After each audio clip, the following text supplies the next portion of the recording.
여러분 안녕하세요. 만나서 반갑습니다. 한국사 강사 성하연입니다. 자, 우리 이번 시간에는요. 일제강점기의 문화와 민족문화 수호운동의 전개로 같이 좀 들어가 보도록 하겠습니다.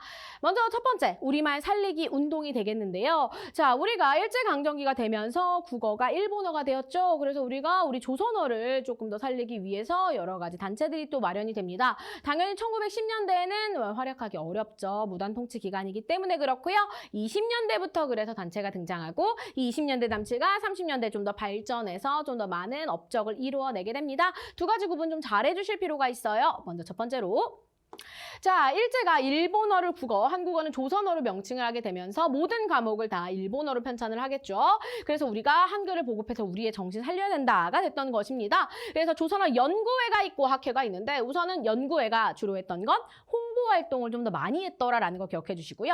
학회가 좀 더 학술적인 것들, 그래서 좀 더 맞춤법이나 이런 것들에 더 그런 것들을 더 많이 했더라라는 걸 알 수가 있습니다. 그래서 여기 보면 주시경의 제자였던 최현배, 이윤재를 중심으로 한글날 홍보하는 거죠. 가게하날이고요. 홍보하는 잡지 한글도 발행하고 한국을 보급하기 위해서 많이 노력을 해요. 그래서 보급이 좀 됐으니까 이제 좀 더 학술적으로 좀 볼 필요가 있겠죠. 그래서 조선어 학회가 한글 맞춤법 통일안을 제정했고요. 표준어나 외래어 포교법 이런 것들도 제정을 합니다. 그리고 잡지도 다시 재간행하기는 해요. 그리고 문맹퇴치 운동에도 참여하고 특히 우리말 큰 사전을 편찬하려고 시도했는데 아쉽게도 성공을 못해요.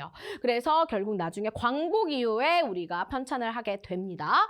그리고 조선어 학회 사건으로 1942년도에 이제 중단이 되면서 그래서 큰 사전이 못 나왔다가 광복 이후에 그렇게 가게 됐던 것입니다. 그래서 20년대는 주로 홍보하는 거, 가게하날 한글 잡지, 그 다음에 학회인 30년대 같은 경우에는 좀 더 학술적인 것들, 맞춤법이라던가 표기법이라던가 그 다음에 사전이라던가 이런 식으로 해서 내용을 약간 구분해서 기억을 잘 해두시면 되겠습니다.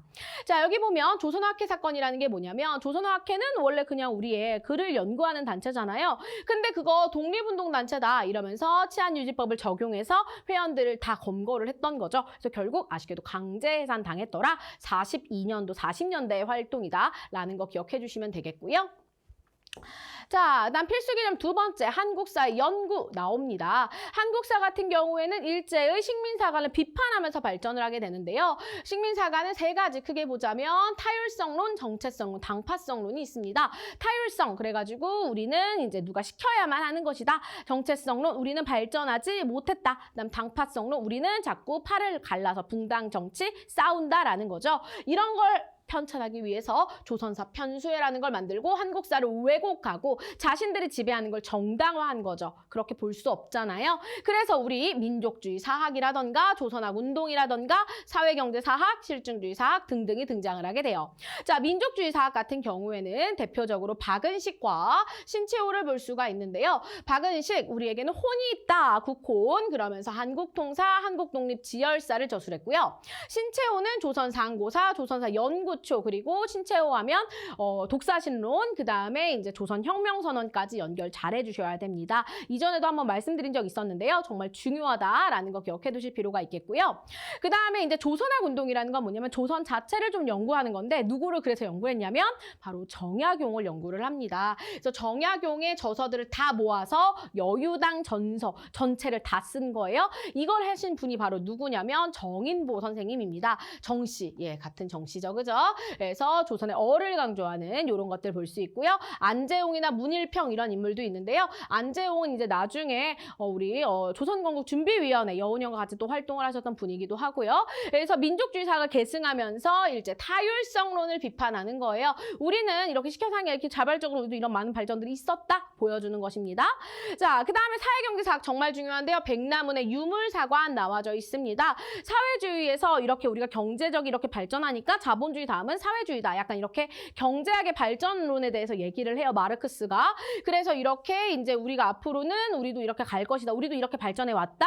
우리도 세계사적인 보편성에 따라서 발전해 왔다. 우리 정체되어 있지 않았다라고 얘기를 했던 것이고요. 실증주의는 이름에서도 느껴지듯이 실제 증거를 바탕으로 해야 된다. 그래서 진단학회가 이제 이렇게 만들어져서 손진태, 이병도라는 사람들이 주도가 되면서 우리가 뭔가 고증을 통해서 정확하게 역사를 서술하려고 노력하기도 했더라라는 걸 볼 수가 있습니다. 그래서 박은식, 신채호, 그다음에 백남은 너무너무 중요하고요. 그다음 조선학 운동은 정약용의 여유당 전설을 간행하는 그러한 일들이다라는 거. 그래서 그거부터 발전했다라는 거 기억해 주시면 되겠습니다. 자, 그래서 여기 보면 타율성론, 정체성론, 당파성론 있죠? 이거는 일제가 주장했던 식민 사관이다라는 거 기억해 두실 필요가 있겠고요. 자, 그렇다면 이제 종교계 활동으로 같이 한번 좀 가보도록 하겠습니다. 자, 일제강점기에 종교계를 중심으로 이제 또 독립운동들도 많이 나오는데요. 선제 너무너무 잘 나오니까 잘 봐주실 필요가 있어요. 가장 잘 나오는 거는 대종교, 천도교, 원불교 되겠습니다. 자, 우선은 종교계가 원래 3.1운동에서 가장 좀 메인이 되기도 하는데 그중에서도 더 메인의 종교가 바로 뭐냐면 천도교입니다. 그래서 3.1운동 자체도 이제 주로 계획을 했고 제2의 3.1운동도 계획했던 그래서 또 이것뿐만 아니라 소년운동. 그래서 여기 그 천도교의 손병희의 사위가 방정환이죠. 그래서 어린이날 같은 것들을 만들기도 했더라라는 거 기억해 두시면 좋을 것 같고요. 각종 사회운동 이런 거 많이 했던 단체입니다. 동학을 계승한 거죠. 그다음에 대종교 같은 경우에는 나철이 창시를 했는데 만주에서 중광단을 만들고 이게 북로군정서로 발전하는데 이렇게 해서 주로 독립운동으로 또 발전을 했더라. 무장투쟁. 그다음에 이제 박중빈의 원불교 같은 경우에는 우리가 가난하지 않으려면 새 생활을 해야 된다. 저축, 금연 이런 것들을 강조했더라라는 거 볼 수가 있겠고요. 요거 말고도 원래 있었던 유교나 불교 등도 있겠죠. 그래서 유생들을 중심으로 독립성원서가 제출된 적도 있었고 불교 같은 경우에는 이제 한용운이 조선불교 유신회를 만들어서 일본에 대항하는 그런 모습들을 볼 수 있기도 합니다.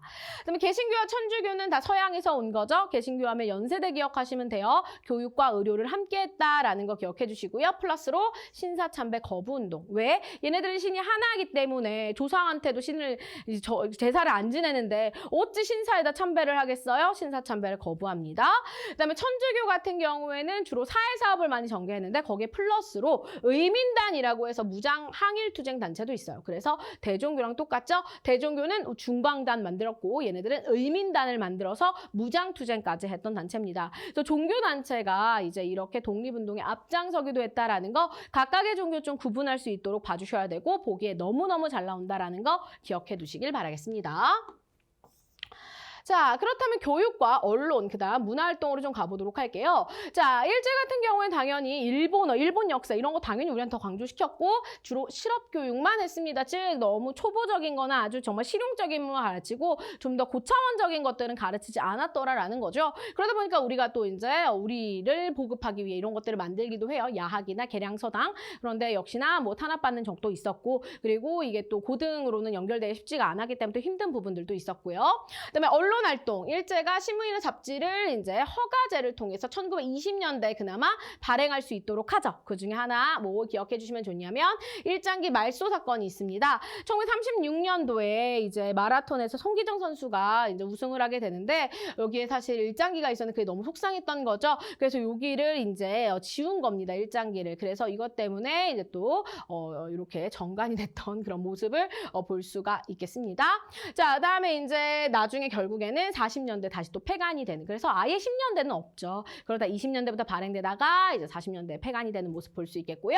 그다음 문화활동 같은 거 보시자면 이 시기에 새로운 문학들도 많이 등장을 하게 됩니다. 그래서 다양한 문예의 사조 그래서 이런 책들이 이제 발행이 되고요. 그다음에 문학에 관련해서 뭐 카프 문학 이런 것들도 등장을 해요. 사회주의랑 연계해서 등장을 하고요. 그다음에 식민지의 그런 저항 의식이 담겨져 있는 그러한 문학들도 많이 등장을 하게 되죠. 특히 40년대가 되면 저항 시인들 이육사나 윤동주 이런 것도 있는데 또 짜증나게도 친일 문학도 있습니다. 그래서 우리가 일본을 도와서 어쩌고저쩌고 뭐 이런 내용들 나오기도 하죠. 자, 그다음에 음악에서는 안익태 선생님, 그다음에 연극에서는 이제 토월의 극예술연구회, 그다음에 영화 요거 나온규의 아리랑 은근 잘 나옵니다. 20년대겠죠. 자, 문화라던가 이런 게 조금 그래도 등장하던 시기는 아무래도 20년대. 왜? 문화 통치가 이루어지던 시기이기 때문이더라라는 거 연결해 주시면 되겠습니다. 그래서 이러한 내용들도 보기에 잘 출제될 수 있으니까요. 여러분들 좀 잘 알아두시면 좋겠고요. 자, 그다음에 자료 읽기로 가볼게요. 자, 우리말 연구 나오죠. 나라를 빼앗는 자는 그 나라의 말과 글을 없애고 자신의 나라의 말과 글을 전파하니까 우리가 우리말 연구를 해야 된다라는 거죠. 그다음에 이제 한국 통사의 서문에 어떤 내용이 있냐면 나라가 형체면 역사는 정신, 그러니까 우리의 혼이, 그 정신이 살아남아야 하니 우리가 이렇게 역사를 쓴다라는 내용이 나와져 있는 겁니다. 정신이 살아서 없어지지 않으면 형체도 부활할 수 있어요. 그다음에 신채호 선생님 같은 경우에는 역사란 무엇이냐? 인류의 사회의 아와 비아의 투쟁, 나와 내가 아닌 자의 투쟁이다. 예전부터 우리 그렇게 투쟁하면서 발전해왔고 이 일제강점기도 우리 이겨낼 거야 라는 내용 적는 겁니다. 자, 그다음에 백남은 사회경제사학 나오죠. 우리 역사도 똑같아, 그죠? 다소의 차이는 인정되더라도 겉으로 보기에는 우리도 세계사적 이론적 역사 법칙에 의해서 다른 민족과 동일한 발전 과정 거쳤기 때문에 우리 정체되어 있지 않아? 정체성론 비판하는 것입니다. 자, 그다음에 이제 실증주의 사학 나와져 있죠. 실증주의적인 사건 개개 정밀 탐구라는 것도 개별적인 탐색 어쩌고저쩌고, 그래서 우리가 아주 중요하게 뭐 해야 된다? 증거를 바탕으로 해야 된다. 이런 내용들을 얘기하고 있습니다. 자, 그렇다면 우리 관련해서 개념 확인하기 같이 한번 풀어볼게요. 자, 1942년 우리만 큰 사전 편찬 시도 등의 혐의로 어떤 회원들? 조선어 학회죠, 그죠? 그래서 조선어 학회 사건이 되겠습니다. 연구에는 20년대 홍보활동. 자, 국혼을 강조하고 한국통사, 한국독립운동 지열사 누구예요? 박은식이요. 박은식 같은 경우에는 유교 구신론 이런 것들 얘기하기도 했고요. 나중에 대한민국 임시정부에서 활약하시기도 합니다. 자, 백남우는 한국사가 세계사의 보편적 발전 법칙에 맞춰 발전했다고 주장하는 일제식민사관의 정체성론을 비판했다라는 거 기억해 주시고요. 자, 동학을 계승한 누구는 제2의 3.1운동을 계획하였고 그 다음에 개벽 신여성 같은 잡지를 발간했던 단체죠. 천도교입니다. 누가 바로 이제 손병희가 이렇게 계칭을 하게 됐던 거고요. 신채호는 민족정신으로 난가사상 강조했었죠. 조선어 연구회가 각야 나를 제정했더라라는 것도 알 수가 있습니다. 그래서 각각의 단체가 그리고 각각의 인물이 어떤 활동했는지 구분 잘 해주셔야 되겠습니다. 보기에 정말 잘 나와요. 꼭 기억해 두시길 바라겠습니다.